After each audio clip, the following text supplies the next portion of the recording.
In August of 2013, there was a kerfuffle on the internet over the use of the word literally to mean figuratively. It was sparked by a Reddit user who noticed the way Google defines the word and said, "We finally killed English." Linguists were quick to note that complaints about this use of literally were nothing new. But what the kerfuffle shows is how much people care about the way other people use the word literally.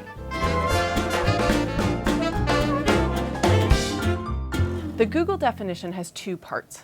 The first part defines literally as in a literal manner, exactly. The second part notes that this use is informal and that sometimes literally is used to note that something is not being said in a literal manner, that it is emphatic and means something like figuratively or metaphorically. The OED, the Oxford English Dictionary, has had this meaning of literally in for over 100 years, and they now date the use of literally to mean figuratively back into the 18th century. In other words, this is nothing new. So how did literally come to mean figuratively? Well, even when people were using literally in the literal sense, it could be used for emphasis. Imagine someone says, "He literally fell at her feet," to emphasize that that's what he actually did.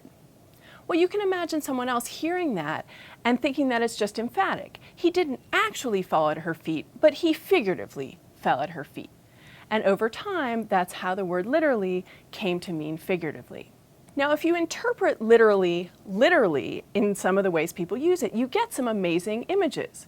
I will hear someone say, "I was literally climbing the walls," and I have this image of them climbing the walls, which makes me giggle. Or, "Her words literally blew me away," and I think, "It's amazing you're still here to talk to me." My advice would be, if you're someone who does not like literally used to mean figuratively, feel free not to use it in your own speech or writing. And I hope that you can find it amusing when the use of literally to mean figuratively creates these amazing images. But do remember that words change meaning over time, and this is just one example of many. So I'm here to assure you that the fact that people are using literally to mean both literally and figuratively does not mean that anyone is literally or figuratively killing the English language.